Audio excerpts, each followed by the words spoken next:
Slim, thick, caramel, five. I do a little bit. Welcome to Truth Talks, where Dimitri won't shut up. We're bringing you conversations that every generation can take part in. You may not agree with all of us, but you will definitely agree with me.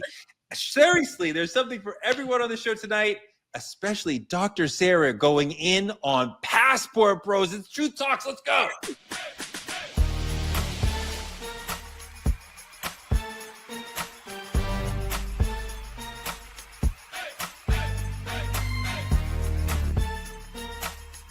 Are y'all ready to roll? Let's go. Welcome, Truth Tellers. We're about to get into it because some in the community are really tripping off their passport. No connection to what I'm about to say next. Dimitri, welcome to the show. Hey, it's a pleasure. Thank you for having me. Some people say I talk too much. Some people say they like the voice. So I'm going to take it how I can get it. You know, I do like the voice. I respect the voice. Speaking of passports, Sarah is here fresh from Canada. Guys, super excited, blessed, honored to be here. I'm actually in LA today, so thanks for joining me.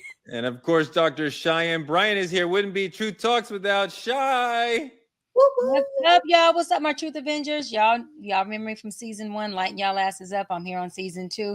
I'm gonna be a little lighter, but that just means a little more flame on that ass. So it's all good. It's all good. Let's see about that flame on that ass. Let's get into trending topics. One of the most interesting decisions in the Diddy case was to not sequester the jury. Sarah, that means when you take the jury and they stay in a hotel and they can't talk to their friends or family and read the newspaper and watch the news, they're totally blocked off from the world. The judge said this jury can go home, which means they will be around friends and family. They are told explicitly, you cannot talk about the case. You cannot read about the case. You cannot watch news. They can't even talk to each other about the case until they go in the end and deliberate. But it is impossible for a jury to go home and not be aware of the conversation that's happening in the air around them, even though that is forget. Dr. Bryant, do you think that Diddy can get a fair trial in a world where the jury goes home and they're told, don't pay attention to everything, but everybody's talking about this? Well, we know one thing they are doing is paying attention to everything and talking about the case. I mean, that's just kind of human nature, right? Do I think they're being influenced by outside chatter? Absolutely, 100%. And I don't think that outside chatter is going to be something that possibly will work against him. I think some of the outside chatter might actually help the brother in the court of law, because you got a lot of people that are outside saying this is a domestic violence case. I don't see any racketeering. I don't see it being sexual abuse. This is a woman who, consented these things and maybe, wanted something out of it. And so she participated in these things. And so, because I'm going to say this for myself, just watching the case, I was like, oh my God, seeing the videos of him beat Cassie. I'm like, oh Lord, right? Horrible. But then when I looked on social media and started hearing other people talk about, well, it's only a domestic violence, it's not this, then I started going, wait a minute, let me look deeper into this thing. So I think the outside chatter might actually work for him, not against him. Dimitri, we see some juries go home. They tend to not get involved, they tend to not be over influenced by their community.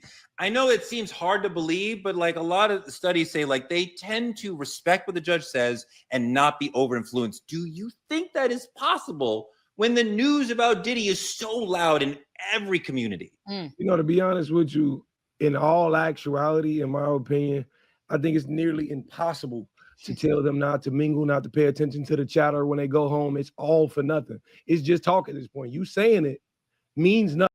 I think the thing about it is, what bothers me is that the integrity of the justice system only ever holds up when we're facing white criminals, when white people are on trial, when black people, even the rich, don't get that same.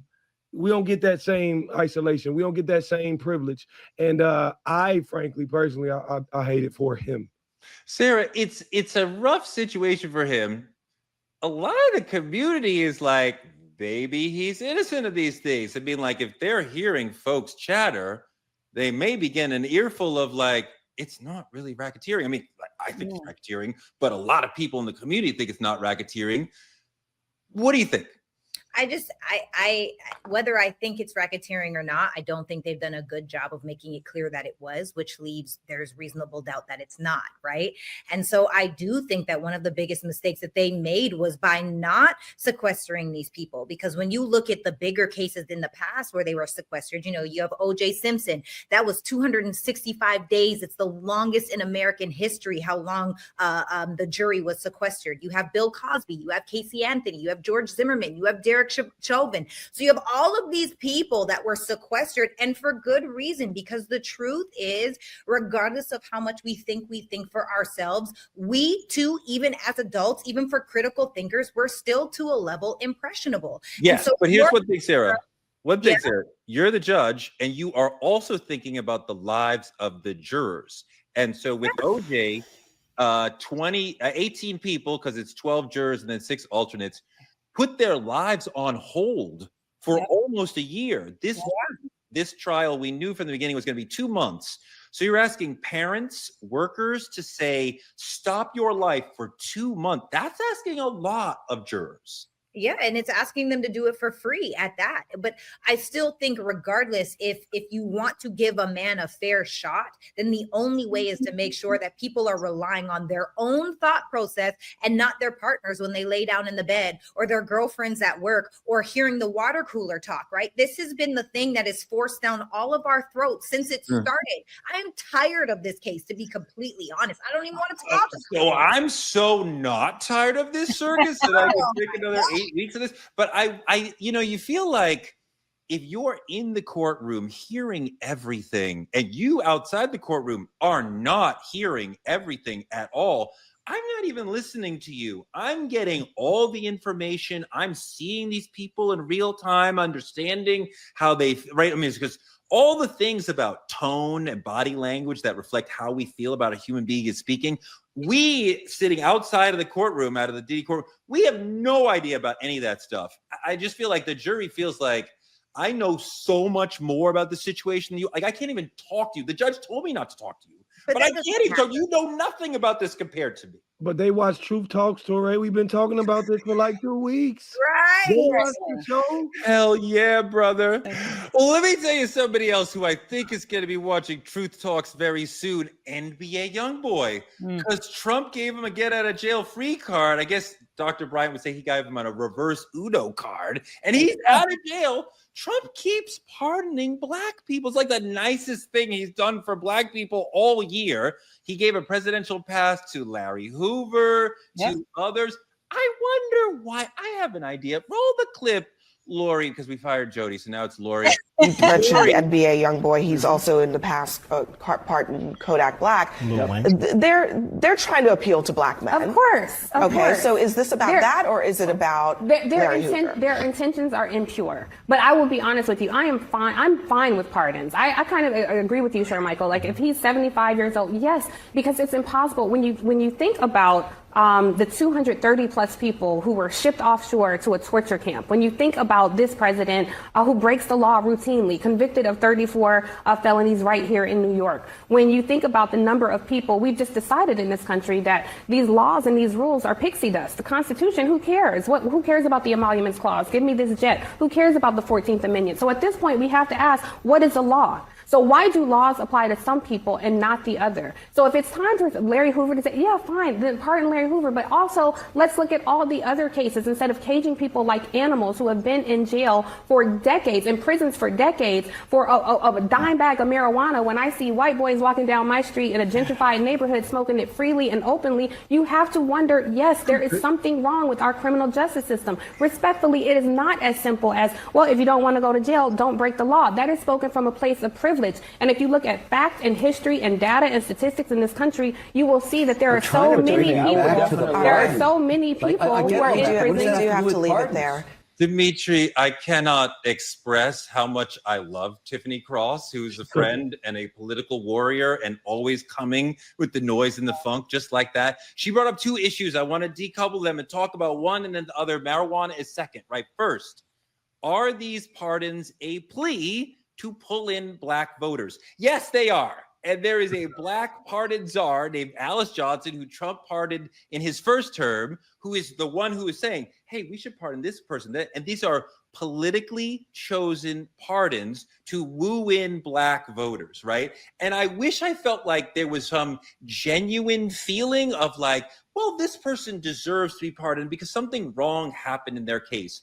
But no, Dimitri, this is just, if we pardon NBA Youngboy, the Negroes will vote for us. And I hate that whole mindset. And let me feel the older generation in on who this NBA Youngboy is, because a lot of you guys may not know. First of all, I host a show called Rap Latte. Nobody need to tell me. Okay. I'm glad and if he walked in here, he would be like, Torre, what's good? Who's your friend? So slow your roll, brah. But this is for everyone else, Mr. Torre. Allegedly, there's a lot going on with NBA Youngboy behind the scenes, who says that he issues these hits and XYZ and all these other rappers are popping up killed. He's in the heat of that controversy. Allegedly, in hip hop, NBA Youngboy is the scariest person you want to deal with. That's what they say. That's what my generation's saying. That's what the kids telling me. XYZ, blah, blah, blah. But yes, all of this is for press release. This is showing that in order to have mercy in this country, mercy in America, you have to have something for others to gain. You have to be beneficial for press release. You got to be famous. And quite frankly, the way I'm going to get the young ones is attack it through music. They love these rappers. I love these rappers. Let them out of jail. But like she said, all of these people sitting behind bars for petty crimes you could have pardoned. And you pick the person. Okay, I get it. I see what's going on. Sarah, are you comfortable with this sort of? There's almost a bait and switch sort of thing happening when he's like, "Yeah, I pardoned NBA Youngboy. You Negroes love him, right?" And I mean, yes. And as Tiffany said, that's great to get people out of cages. On the other side, kill DEI, kill CRT, kill Black history. I mean, like, you were killing all Medicaid, all things that Black people need, but here's a shiny toy, NBA Youngboy free. Okay, so let's rewind and reverse and get some good information going on here, because we do know that he thanked the president for pardoning him. He released a statement thanking the White House and his lawyer, and he also was on house arrest for multiple weapons, assault, and drug charges, not murder, Dimitri. Just throwing that out there because you kind of insinuated a little bit. You're comfortable with him getting off here? Well, I'm just saying this happened in 2020 and he had his future was hanging in the balance. And so for me, I feel like, why not take a win when we get to take a win? Now, is him being on the street a win? I don't know. But Black men being pardoned is. If our president is also going out of his way to do certain things to get certain people. Are you into accountability? I'm all about accountability. But the truth is, taking accountability? This is what I know. I don't know this man. Okay. I don't know this man. I don't know anything about him. And so all I can say is I'm happy that our president is letting it's a Black man thing. Why not take a win when it's a win? Now it seems like an okey doke to me. Not to me. I want to see a win, acknowledge a win, love a win, speak a win, and feel the win. It's funny you say that. It's funny you say that, because I feel like if this was any other circumstances, you'd be telling people to stand up for what they're worth. In this situation, a man dangles something in your face and say, you guys should be happy with this, vote for me. And now you saying a win is a win? I didn't say nothing about vote for me. I'm not saying that. All I said was a Black man got pardoned. That's what I said. I didn't say, is he probably dangling? Yes. It could have changed the views and pursue people to go in that direction. Yes. But that's not me. Hold on, D. Much as I love to see y'all two fight, I do want to bring in Doc, and I want to broaden the question out to the other part of what Tiffany was talking about. Okay, great. Thank you for NBA Youngboy, but there are thousands and thousands of nonviolent marijuana offenders who are in prison and many states where that is now legal. I want them out. Fuck NBA Youngboy. You just said this is your friend, Tori. First of all, let me say this. He's a Black man. Let his ass out. Secondary, let me add this. Alice Walker, which is the woman who Kim Kardashian worked very hard to get pardoned. Alex Johnson. Right? Alex Johnson. Thank you, Tori. What I do like is that he has Alice taking lead on these pardons, and he also has Alice being a part of the one that kind of, lets the family know and part of the whole process. I love that. The thing that I know for sure, though, is this is prepping for 2028. Absolutely. Remember we talked about when I mentioned that Republicans strategize.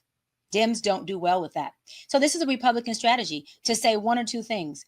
Let me be passive aggressive by taking away DEI, taking away the rights, taking away all this Black resources. But then let me go ahead and aggressively pardon Black people and tee up the Black community to say, look what I'm doing. While I put out videos that say, Black people have all these qualifications.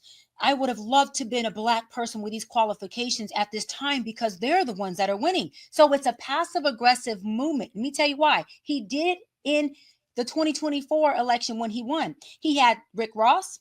He had Snoop Dogg, one of our biggest Black influencers. Gross. Hold on. And many more perform where? At his inauguration, where Trump wasn't even present. Hold on. He used media, the most powerful thing we have, to show that we got your Black folks over here at my inauguration while what Dimitri said, hold on, wean this little bit of money in front of them and show you that y'all can be bought. Let me go further. Hold on, Teray. Let me go further because when Kamala did it, and she had Sexy Red and these different Black artists doing it, guess what? The Black community said, and I was one, Kamala, we're more than just shake your ass. We're more than just Sexy Reds. We want to hear policy and legislation. But when Donald Trump did it, you had people like Kodak Black, who was at that. Hold on. People We're like getting a little. Rose, Hold on. like Amber Rose, who were supporting him, Torre. So what I'm saying, no, you hold on because I'm not finished. Because what I'm saying is that this is a passive aggressive act to make sure that you can strip Black people covertly, but overtly say, I got your back. This is this man swinging and holding his hands. And there's so many Black people that are falling for it. And there's so many Black people that it's confusing that when 2028 comes, because the Democrats don't strategize, they're not fucking prepared, just like they haven't been. The Republicans are going to have the House, the Senate, and they're going to have a fucking president in office again. If we don't start to do something about it. No, I think the point that you're making is absolutely right, that this is an okie doke, that he was putting out these shiny objects. I have freed these people you like. The Larry Hoover is such an okie doke because he doesn't even get out of prison. He's got to go from feds to state, and I'm glad anybody get out of ADX, but he's still in a cage for the rest of his life.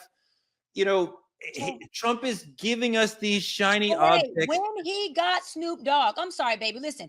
When he got Snoop, D-O-double-G, who said, and I love Snoop, that's my guy. But Snoop put out a whole fucking video about how these other Black folks who were supporting Trump in the smallest way, making videos of Trump in his first presidency, were pretty much sellouts. And whatever he paid, my boy, got him to say, you know what? I too can join the sellout crew because I'm going to perform for you at your inauguration. That becomes the problem. Wait a minute, because they're saying, Torre, that we could be bought as a people. So who's responsible for that rhetoric and that narrative? Back to your point, white people are a problem. Is this a white problem or is it our problem? Because we being bought. Who's responsible for that?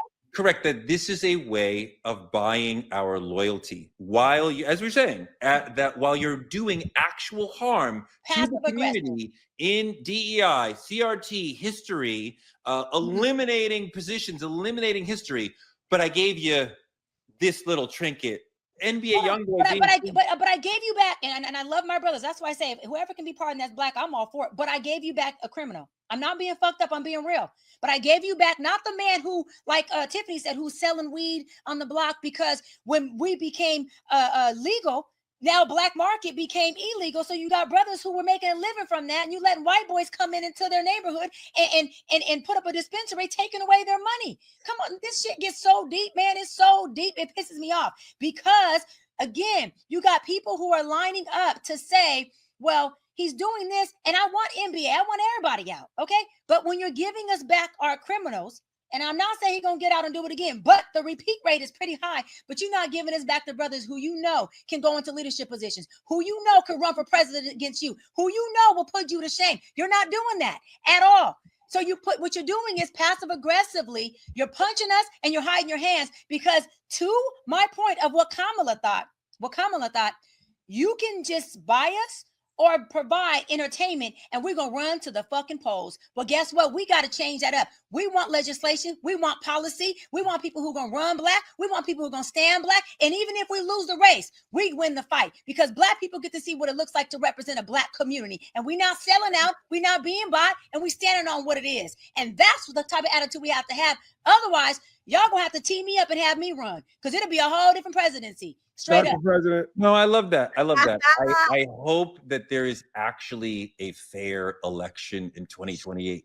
Right now, I'm not even sure that that would even happen. But yes, we are seeing the seeds of the stealing of the black vote through this trickeration of moving forward into politicking. Trump's trade war and his tariff plan ran to a speed bump this week. A court blocked most of his tariffs, but then an appeals court stopped the ban for now. They're going to continue to argue about it this month.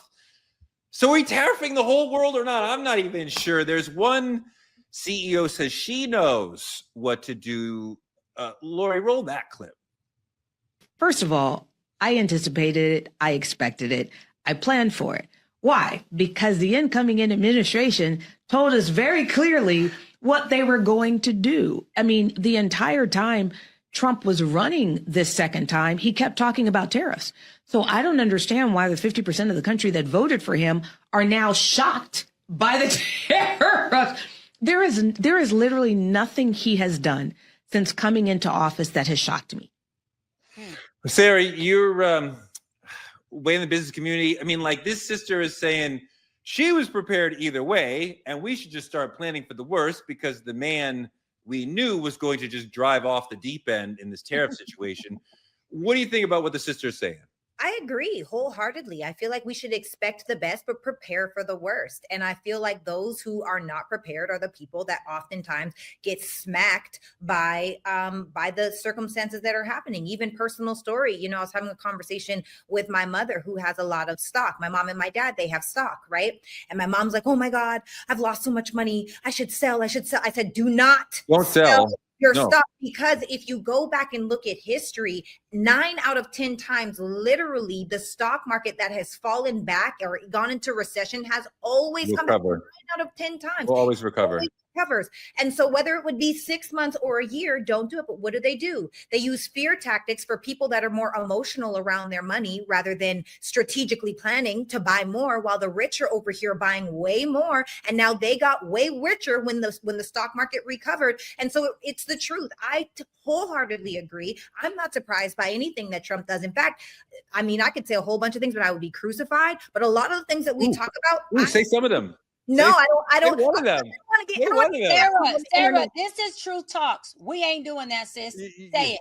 I'm gonna get canceled on the internet, but this is so. As an example, this whole deportation thing. I think by the end of the year, I think Trump will probably be able to say he's deported more people than Obama because he's using this fear tactic. I think this whole letting people out thing. He is so strategic inside of what he does, and then it raises another question. Well, okay, what if he does pardon the NBA guy? I don't even know his name because I don't know. NBA Youngboy. So he's been pardoned, right? Well, now what happens if he does start to pardon the men that are in prison because of marijuana? Well, now you have thousands of people that are grateful for him, will probably lean towards him because their freedom is because of him, because he pardoned them for something that is now legal. So I think that Trump, although he's an asshole, although he's a bigot, although he's a racist, one thing about him is he's very clear about what he does. And I think if we listen, we can jump ahead of the trend. I 1000% agree with Fawn Weaver. D. Yep. I'm with her. I think she's showing us that resilience is not passive. It's very logistical. You actually have to plan, because real power doesn't ask for permission. It doesn't. It simply doesn't. It prepares for disruption. Yep. That's what power is. Staying in charge is knowing what you have and with the ability to see what's coming. And that's exactly what she did. And I'm very, very proud of her, because she said it out her own mouth. He was saying all of this when he was running. When he got in here, what did you think he was going to do? I feel bad for the Black people who are already check to check, stretching a dollar as far as they can make it. And now suddenly everything costs more because this moron has created this trade war that is not for America. There's the regular person in America is not going to benefit from this. The idea was not for. So you just raise the prices of everything, essentials, Christmas thing. I mean, he's talking about you don't need $30. You only need 2 toys, but he's getting a new plane, but whatever. But there's a lot of Black people who are suffering because of this trade war. And, there's no way to sort of like mitigate that. Like millions of regular Black folks will be penalized by this. And that is a difficult thing to even wrestle with, Sarah.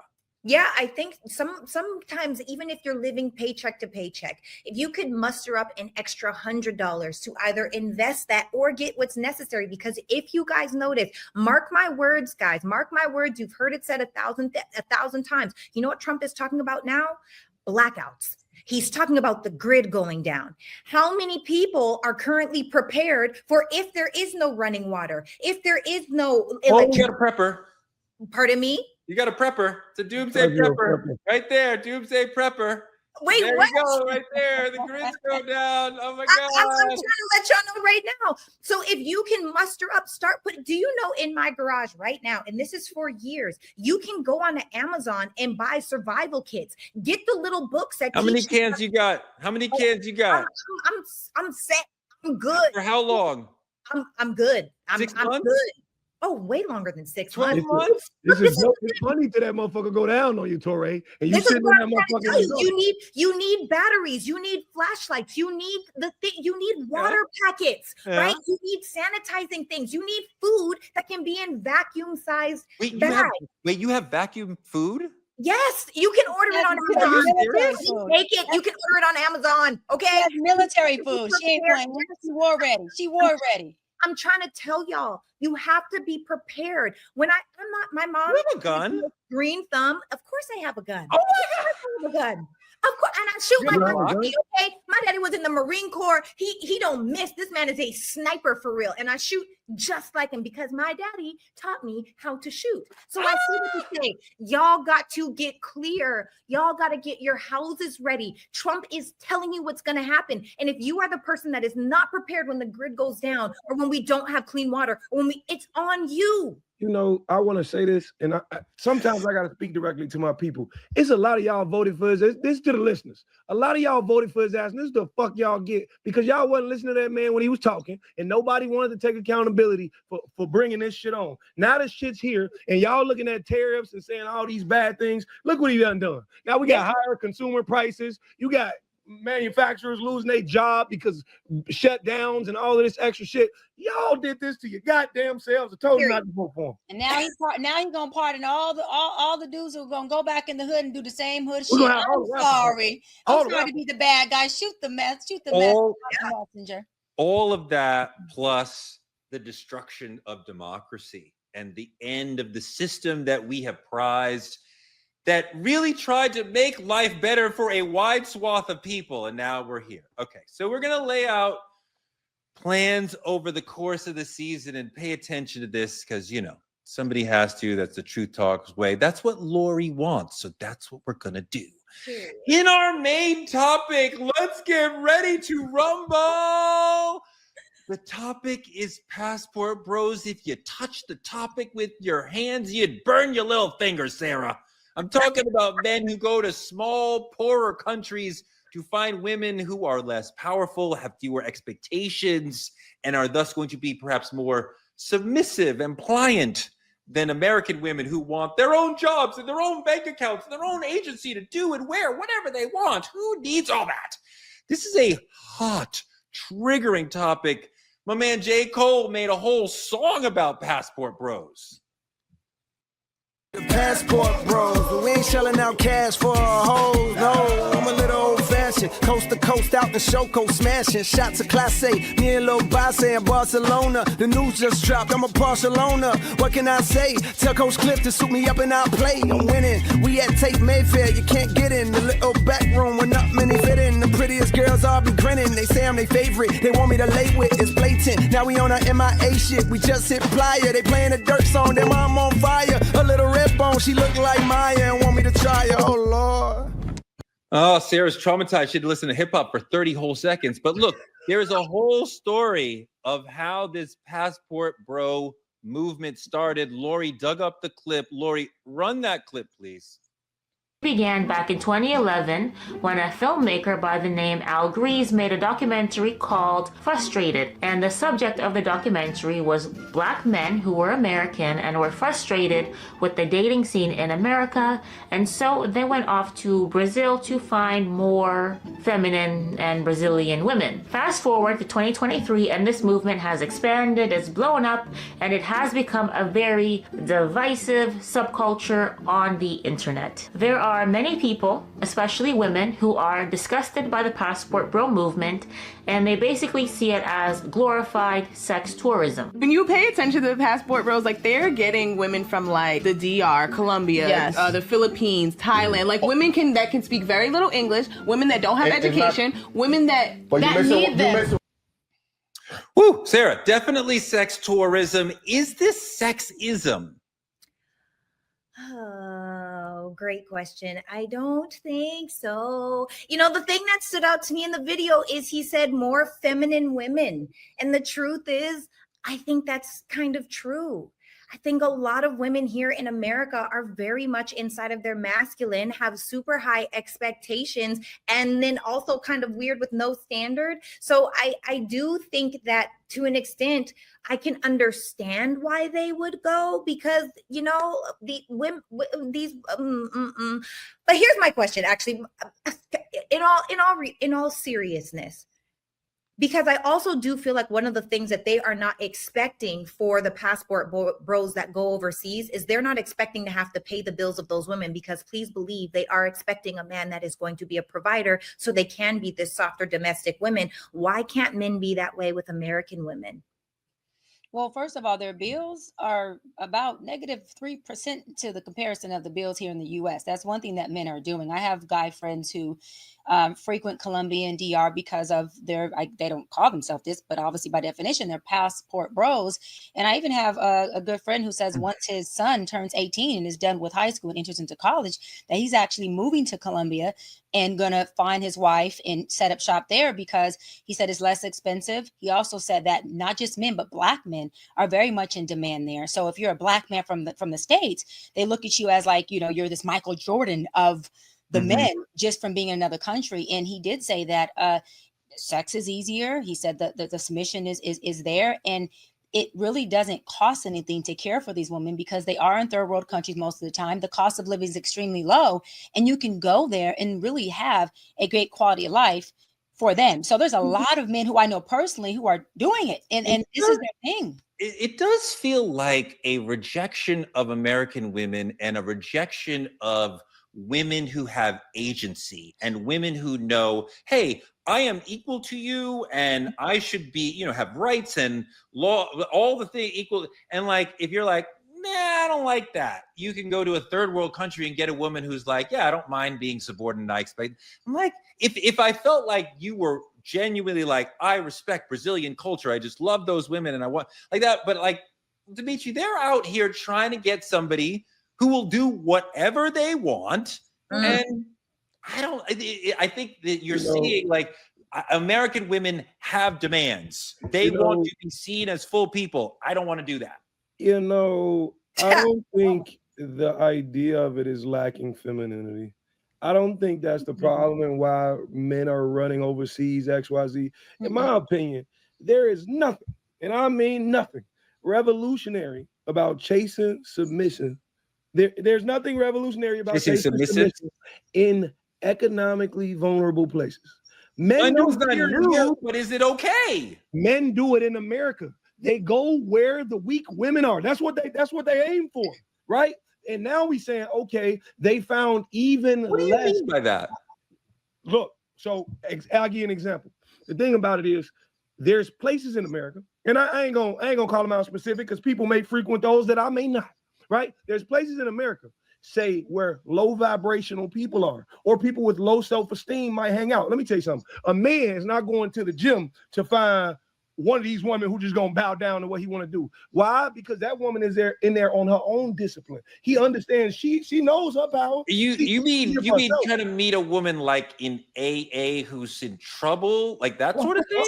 I'm talking all of it. I guarantee you, there's men victimizing women in these positions they are in life. So there's nothing new for me. This is not abnormal. Like, why wouldn't I go even further if I could? So the moment that man who will victimize that woman got that passport, he took off. And he said, hey, she gonna listen to whatever I say. But this is what he missing. I don't know if y'all remember this. I think it might have been on Delirious. I'm showing my age here, but it may have been on Foo. Yeah. Yes. Yeah. Correct. You know. Hey, yes, 100%. It's not new. Eddie Murphy joked about this 35 years ago. Y'all are funny, boy. The question is it okay? Lori found a clip for us about the hypocrisy that's implicit in this. Let me see that. Roles seem to be a high commodity nowadays, so let's just go ahead and get straight into it. These are the same men that you said you didn't want, didn't need, and they are broke. I'm gonna be honest, going overseas to travel frequently and live does not equate to broke. But then again, this just simply speaks to the delusion and hypocrisy of women. These men have been very clear in their message. They've said time and time again they want a wife, someone they can build with, start their family with, someone they can create a legacy with. What y'all heard was they wanted someone that they can control. Y'all minimize being a wife simply down to being a slave, even so much as telling those other women overseas that they're uneducated and practicing sex tourism. And in turn, a lot of y'all have took your degree and traded it in for an OnlyFans profile. Woo. See, Doc, that's what she's talking about. That you're not doing this because you want love or respect. You want somebody who's going to be underneath you and do what you want and be under your thumb.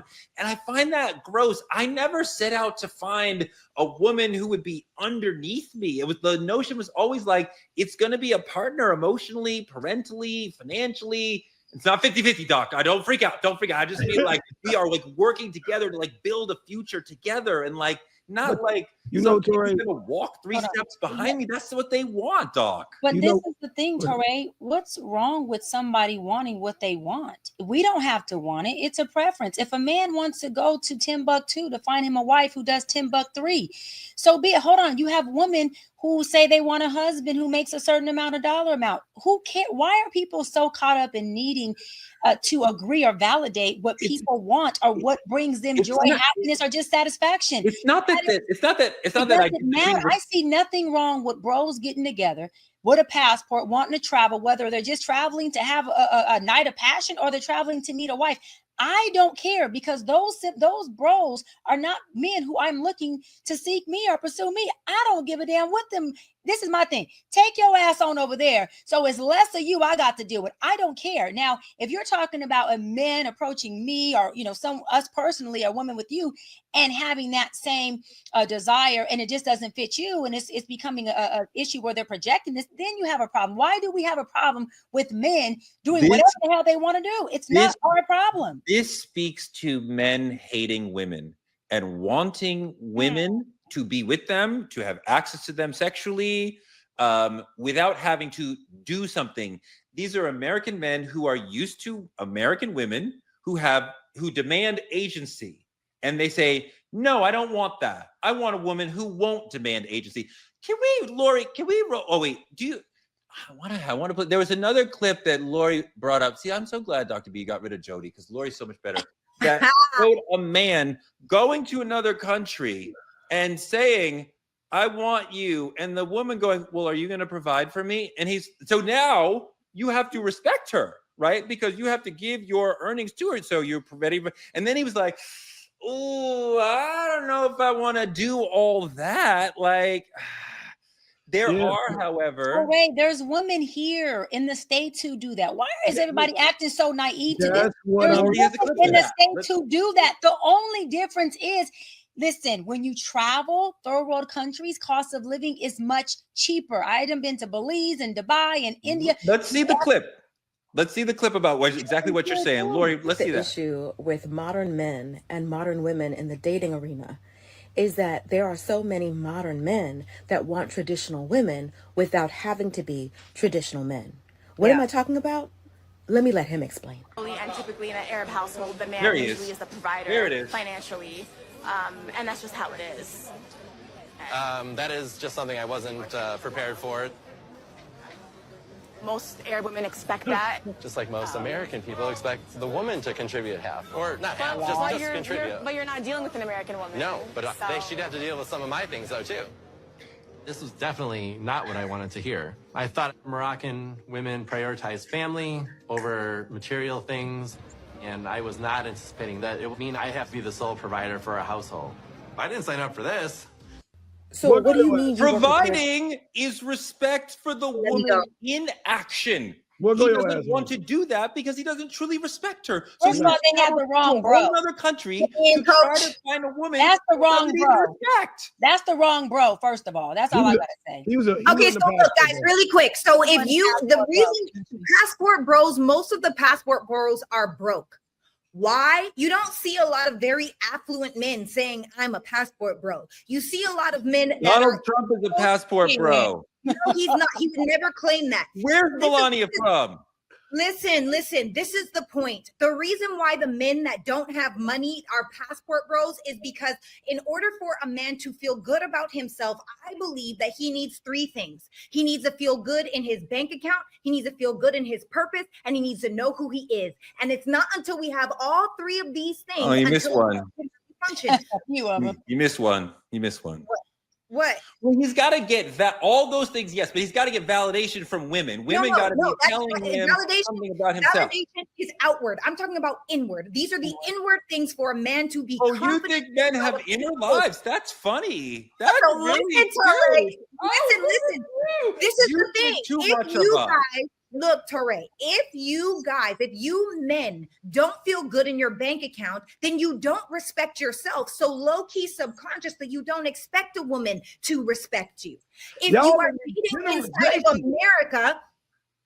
dating inside of America, what starts to happen is all of these women that are mirrors for you in all the places that you lack. So what do you do, Torre? Let me finish. What do? You go to a different country where women, it does take less to provide for her, but also, you can live in Thailand like a god for $2,000. You could have a butler, a driver, a nanny, a cleaner, a chef, and all of these different things. Wait, Torre, let me finish. This is my point. My point is, most times you find that passport bros. I have so many affluent males in my life. Some are married, some are in relationships, some are single. And none of them would ever call themselves passport bros. None of them. Can I please? Hold on, wait. Can I push back 1 minute, Dimitri? Because I have a lot of affluent, high net worth men who got wives. And they more passport bros than the Negroes who ain't got no wives. The only difference is, Torre, that's why you laughing. They in the DR paying for the PR. Right. They in the Colombia paying bills. Hold on. And they got a whole woman who thinks she's his wife in Colombia, but he travels back and forth to. You gotta be so let's clarify, because a passport bro is someone that is going overseas in order to look for a wife. Oh, it is not Sarah, that's a passport bro. They have wives here, and they setting up shop with wives there. That's just a cheater. That's not a passport bro. Passport bro who's going out there with money, paying for what they want, and having a whole shop in Costa Rica set up with a whole woman who thinks he has a whole wife. And that's what these men are doing. It doesn't matter their socioeconomic status. Men do the same thing. Some just do it broke, and some just do it rich. I want to flip to the other side of this amazing conversation, because there's also, if we go on like the 180 of this, more Black trad wives. I mean, like traditional wives, like people who are like, I want to be like June Cleaver, like domesticated in the kitchen, like serving my husband, like serving my family. I mean, like, look at what they're wearing. Very Stepford wife, very supermarket, very domestic goddess. Oh, Handmaid's Tale. I don't know about that. Women who are willing to be a domestic nurturer in a way that recalls like the way your grandmother lived. And this is sort of like a response to like, the men going in this wild direction one way and they're going in another. Nara Smith on TikTok, I think she has like 50 million followers. I like love her content. She's like the ultimate like Black internet trad wife. Dimitri, what is the rise of black trad wives really about, do you think? Dimitri, where's the black woman at in these photos, baby? Give me some of that insight. It ain't too many black women in them photos. You know, and I think the thing about it is, this is just my opinion, and I could be wrong. I ain't never told black. I ain't never went at black women, and I never will. But in this idea, the problem with being a trad wife, you don't get a credit card. You don't get a voice. You don't get to say what we finna do. You don't get the XYZ. And black women are far too powerful to be put in this position and tolerated. The thing about it is, a black woman, she want to be a trad, but that little gown, cooking skirt she got on, I got to be Louis Vuitton. I got to say that at the bottom. It got, you know what I'm saying? Like, it doesn't. The lifestyles don't coexist. Black women are too powerful to be put in this position, and that's just my opinion. Dr. B, is this not reject feminism, the whole notion of being a trad wife? Well, so listen, I asked this to y'all earlier. I was a kept woman. You said a kept woman and trad wife is different. When I was kept, I cooked, I cleaned, and I made sure I never denied sex or intimacy around the clock. But I never had to work. I didn't even pay. I didn't buy a grape. But I cooked breakfast, lunch, and dinner. And all I did was work out and run NAACP and run my Dr. Bryant Foundation. That's just the truth. And when I went to start my private practice up again, I started with a few clients. When I started to accumulate a lot, he said, I thought you said you're only going to do a few. He didn't like that. I enjoyed the lifestyle. I enjoyed being kept. So if the trad is the kept, I actually like it. I think there's nothing wrong with women being in that space. But to Dimitri's point, you're right. I got to have a say so, right? I got to say where I wanted to go. You're not really trad there. You're kept, and I think the kept woman is. What's the difference? So people can. What's the difference? Trad is referring to the way that femininity or womanhood was like in the 1950s, when women really didn't have rights, and you're just in the kitchen, just being a domestic goddess. And like, look at the photos that Lori pulled up. Like, it's very traditional. I think kept can have that economic component that you're talking about. I think Cassie was kept, but you were like, I choose this, I accept this, I want this. And I'm not saying the trad wives don't want it, but like, it's a relic of the past that is coming back. Yeah. As part of like, maybe like a search for comfort in a changing world. I don't know, Sarah, do you understand why we're seeing more black trad wives? Yeah, absolutely. Number one, I think feminism is a scam. I think it has set women up to do things that is not. Feminism is a scam. It is women wanting to be equal is a scam? We're not equal. Why does everybody keep saying that? And I don't care what anybody has to say in the comments. You're not equal to me? No, I'm not. You're a man and I'm a woman, and it's different. Well, we're different, but we're equal. Wait, let her explain it. Sarah, can you explain how we're different? Because this is an interesting perspective. I mean, what do I've never heard this in my life. That's what are you talking about? Talk about it. So I feel like, for me personally, when I look at men and I look at women, men have way more responsibility in a tangible way. Okay. Women have way more responsibility in an intangible way. We are not equal. We are the yin to the yang. We are opposite. We are inverted. That's the way that it's supposed to be, right? So if we are supposed to be feminist, because now, and although I am a high earning, high value woman, okay, great. High network woman. I am that. However, that is the last thing that anybody would ever know about me, unless you know things that are also very classic. I'm not the super flashy girl. As far as anybody knows, I'm broke, I'm ugly, I'm single, and don't nobody want me, because I'm not interested in what comes with men thinking that I need to be the masculine, high earning, high achieving woman. We are not equal in that sense. And that's the problem. I feel like somewhere down the line, women forgot their place. Now, that being said, that does not mean that women are supposed to be home naked or barefoot in the kitchen having kids. I'm not saying that, because at the same time, I do feel like it's impossible to be a feminine woman without making your own money, but it shouldn't lead with that. Women need to know their place. And also, what I will say is, what is their place? What is their place? A woman's place. Number one, we are the neck. Okay, this is what I feel. Men are the head of the household. Women are the neck. You can't look in a direction without us. You can't even stand upright without us. We are so necessary and quintessential to the way that everything moves and shake. That is our place. Our place is not to be the leadership. I love your face, Dimitri. I absolutely love it. Oh, you are. I still don't understand what the woman's place is. I heard the neck analogy, but what is the woman's place? So that is the woman's place. So what I'm saying is, I also feel like women, what we get to do, because a lot of the times we wear this badge of honor for exhaustion. We wear this badge of honor for being overwhelmed and looked over and feeling overstimulated when we could outsource so many of those things. If you think about how much money does someone spend in a day on food, let's say you spend $20 a day or $30 a day. That's really easy to do. That's $600 a month or $900 a month. You could take that $900, cut it in half, take $500 of it, put it in the stock market, that other $400, hire you a cleaner and get some meal prep for the month so that you actually have some time for yourself or more time with your children or more time with your husband. Our responsibility is way more intangible than tangible. On the feminine side, I should say that. I'm still stuck. Do you think men and women are equal? No, they're different. That does not answer the different and question. equal are not. That doesn't answer the question. Different does not answer the question. Are they? Are we equally valuable? Yes. Are we equally human? Yes. Are we equally loved? Yes, we should be. However, we're very different. So I guess it's just different ideologies, different languaging. But I feel like women, especially Black women, we don't know our place anymore. Doc, you talked about being kept. You understand what that can be like for yourself and other women. Is that notion of being controlled by the man, either in trad or is that an attack on Black feminism? Absolutely not. I think that there's a lot of Black women like myself who do know my place. I knew my place when I was kept. I know my place now that I'm single. I know my position, and that position may change depending on the circumstance or the person who I'm in a relationship with or my goal.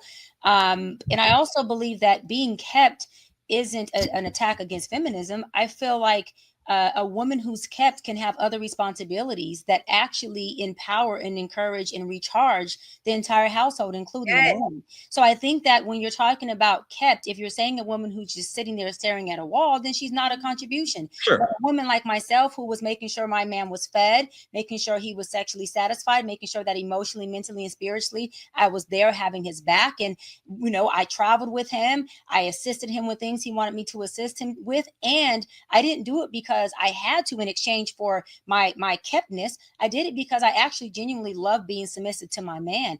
I am a hybrid. I'm alpha submissive. I'm alpha when it comes to the boardroom. I can be alpha here on True Talks at work, but at home, I am very naturally submissive. My love language, the way I love, is yes, baby, and yes, daddy. And if that's what you need, what do you need from me? I am a very much of a service woman who will have a voice if I need to apply boundaries. So when I think of a woman being kept, I think of a woman like, let's say myself. By the time I met my fiance at that time, I had all my degrees. I was already a doctor in private practice. I was president of NAACP. I was already a Democratic delegate elected official.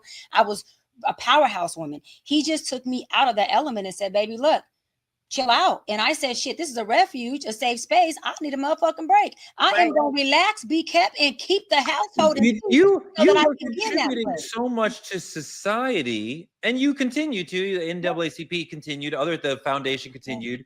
But I feel like so much of what made you a powerhouse was, you agreed to it, but it's like it was pulled back.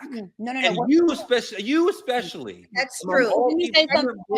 No. When I was engaged to marry this man, in my mind, we were getting married, right? So when you're saying contribute to society, I was contributing to my internal society, which was my household, my husband. At that time was going to be my husband. I was going to have a family and kids with. So my job as a woman was to contribute to that household as well, so that my husband could be prepared and teed up, so that when I have these babies, I can be at home with my kids. So we can have a certain household that we shared. Our values were, let me go get the bread. Can you keep me well prepped and recharged as a woman? And then you can be at home with the kids until you decide to return to work. I was a professor at a law school at the master's level. I left to go to work one night and I said, oh my God, I really don't feel like, which we all do. We all do that about work. I was like, I really do not feel like going tonight. The best thing that I've ever heard a man say to me was what that man said. He said, baby, listen, you know you only going because you want to, because you don't have to go. Now, listen, what I'm saying is to have someone tell you that from a place of, I got you. So you're doing this because you want to, and I support if you want to, but I also support if you don't want to, because I have set up shop for you as my woman,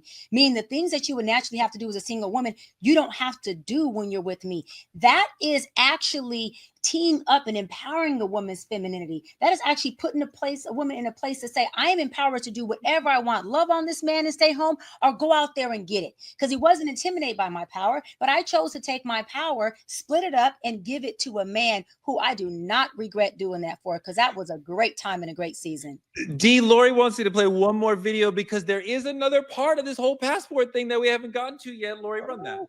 Nobody said anything when women were going to Dubai. We know why you were going. Nobody said anything when women were flying state to state getting flued out. We know what you were doing. Nobody said anything when Nigerian and Jamaican men needed green cards and y'all started falsifying marriage documents so you could drive your Range Rover with your red bottoms. Let's just call a spade a spade. Y'all wanted the option to go back to these men after the man that you really wanted was done dragging you through the mud. Woo! Dimitri, I can't believe I'm going to ask you this question in 2025, but what is a woman's place? Hey, listen, man, this whole little conversation that right there, I ain't like none of it. That's the thing about it is, and I'm gonna say it all the time because I'm a advocate for their love, because that's the love I truly desire in my lifetime. My parents kept it together in unity. It's a customized love. There's no pre-written rules for who's the head, who's the neck, none of that. Everything they did it together. It was equal voice and decision making, equal accountability, equal responsibility, equal right to be a human. When you need to just be a human, it was mutual respect. It wasn't about how much you brought into this household did not make you a man. You understand what I'm saying? It did not. It did not change my mother's perspective on how she saw her husband. When he couldn't work, she did. And then he gave her the option to work when he could. The thing about it is, I hate this narrative that there's a preset requisite for how you should operate in your relationship. And this is for everybody in the chat, because I see y'all going crazy right now. Please understand, you're going to do it for what works best for you. That's all you trying to accomplish. If you want to be a stay-at-home wife and you want to be kept, or you want to be whatever you want to do, if it works for you, you do that. But if you love somebody, you're not going to change how you see them because of circumstances. I appreciate what you said about your parents' dynamic. And, my parents' dynamic was incredible. It was somewhat traditional in that my father worked and my mother did not. And she's not trad, but she was at home. Yeah. But he showed her so much respect. He listened to her. He led, but he would listen to her. He would make sure to show us how tender he was with her, and he would just be sensitive with her and treat a woman differently, but with love and concern and caring and and not arguing with her. That's the whole thing where they would if they had a fight, if they had a disagreement, they would forget it right away. So it would just. And I want to add to one thing Torrey said, Sarah, and I'll tag you in. One thing you said,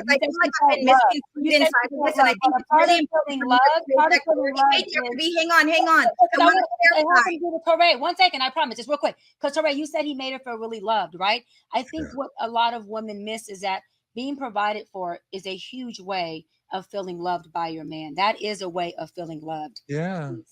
So what I was going to say was, inside of the dynamic of what I've seen, when I say know your place, I mean know your place. It is individually customized. When my dad injured himself and only had disability money coming in, my mom was still cooking every meal. My mom was still taking care of my dad. My mom was still working. All of these things to make sure that we weren't homeless. So inside of what I'm really trying to say is, women, because I do feel like we, especially as Black women, some of us, not all of us, but some women have gotten away from taking care of our man in an intangible way. It is a very transactional society. It is very much, what have you done for me lately? And it is very much high levels of entitlement. That's what I'm saying. I'm not saying I've only ever seen a good example from my parents. I've only ever seen ride or die, which is me. And, my mom was not a stay-at-home mom. My dad was not a stay-at-home dad, but I've seen functional relationships. And so I feel like we get to create our own lane of what it looks like. But I do think inside of your relationship, you have to know your place. No, and for me, I don't know what the place is though. You keep saying the place and the next. What is your place? So your place, okay, so for me, inside of a feminine household, I am a feminine woman. I'm a feminine presenting feminine woman, right? Who desires a masculine man. Meaning, if you want to be feminine, you can't talk to your man any kind of way. If you want to be in a healthy relationship, you can't go off. You can't come off the cuff talking out the side of your neck. There are certain rules to the game. So depending on what game you want to play, it is individualized. You've got to figure out your rule book. You have to know your place inside of a relationship, especially as a feminine woman. That does not mean that a man has control over me. I'm puppeted in a relationship. My wife is equal to me. We don't talk out crazy to each. I mean, that's just basic relationship 101. That's not like some know your place stuff. I'm still trying to get down. Maybe Lori, we have to push this in the next episode because you keep saying a woman should know her place, and that makes me very uncomfortable, and understanding the place that women have had historically in this country. And I'm like, well, what do you mean specifically? And I'm like, we're not quite getting to what you mean. I mean, in my life, we have seen this rise of women into positions of power, into positions of agency, into being forces in this country. And I see with the passport bros, men who are saying, I want no part of that. I want the weakest woman I can find. And I'm like, that's lame. Yeah, but I think what she's saying is that that she's saying, to your point, that there are women who have agency now, who have power, who are educated, successful. But even though you have all those things, there is still a healthy dynamic when a woman is in a relationship with a man who are doing all of those providing and loving and respecting things. She's saying that, don't come into it and pretty much strong arm and use your power against that. You have that hybridness of knowing how to submit and still respecting him. Kind of like Dimitri said, no matter what dollar amount his father made, mama still knew who daddy was. Mama still knew who papa was. And the beauty of it is, like Dimitri said, my only place I know for me as a woman is if you're taking full care of me, partial care of me, whatever it is, and I'm with you, if you fall short, I just want daddy to know, baby got your back. That is the role that I know is my position. Anything else, it does kind of shift because you don't know what circumstance comes. So you can't really, both of you put a role on anybody.